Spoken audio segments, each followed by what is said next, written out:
Tell me one good reason why I should try continuing to fight it.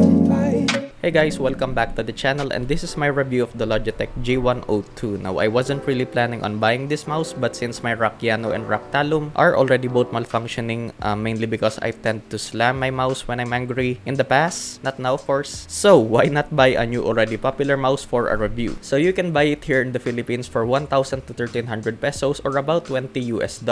I was able to buy mine at Lazada for 1,074. Now, my unboxing experience wasn't really satisfying as the box that I got was a bit yeah, and what's worse is the back of the box. I don't even know what this is. I really wanted to return this and ask for a replacement, but I couldn't since I was too lazy, and the mouse was 100% fine and in great condition anyway.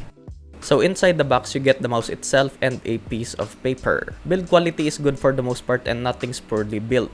Everything's plastic except for the scroll wheel, which actually feels like rubber. The G102 weighs 85 grams, 4.6 inches long, 2.4 inches wide, and 1.5 inches tall. Compatible with Windows 7 to 10. The Logitech G102 has a mercury optical sensor, which is a sensor made by Logitech. 200 up to an 8000 dpi setting, 125 up to a 1000 Hz polling rate, 25G acceleration, 6 total programmable buttons, a 2-meter non-braided cable, and a USB connector which is not gold-plated. I like the design, really simple and no crazy add-ons to the ergonomics of the mouse. The G102 is symmetrical and is actually on the smaller side, and while I find it comfortable to use, not the most comfortable mouse I've used, as I would give that to the Red Dragon M606. I can't really recommend this to people with bigger hands. And you can use any type of mouse grip for the G102. You get your usual layout of buttons and are all nice and clicky with run switches for the left and right buttons. The DPI button is at the perfect spot where you'll be able to easily switch settings on the fly. Same goes for the side buttons, and while the scroll wheel button actually feels clicky and offers good actuation force that you won't accidentally press it, it doesn't offer that audible click sound whenever you press it, which still feels nice.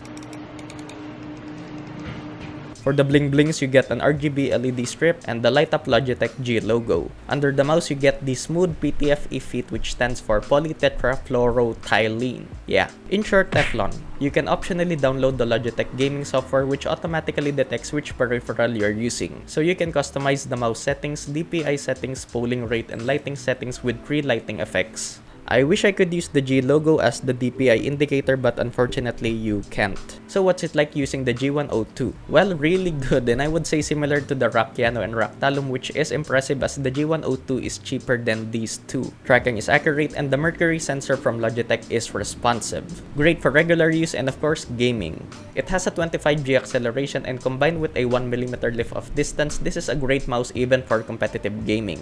Gliding is smooth on any smooth surface, and while I recommend using this with a mousepad, not using a mousepad is doable for the most part. And yeah, I love the Logitech G102, and the only thing I would change or rather add to it is a DPI indicator. That's it. Great value, and I can easily recommend this especially to people who are looking for a relatively inexpensive but good gaming mouse. And I think I didn't forget anything, so I'll leave the link in the description if you guys want to buy this. Comment section is open if you guys have any questions, so leave a like, dislike if you feel like you have to. Consider subscribing if you're new to the channel. As always, bookmark and use my Lazada affiliate link when buying at Lazada, and donate to my Patreon to support the channel. Also, follow me on Twitter as I occasionally post updates regarding the channel there. Thanks for watching, and I'll see you guys in the next one.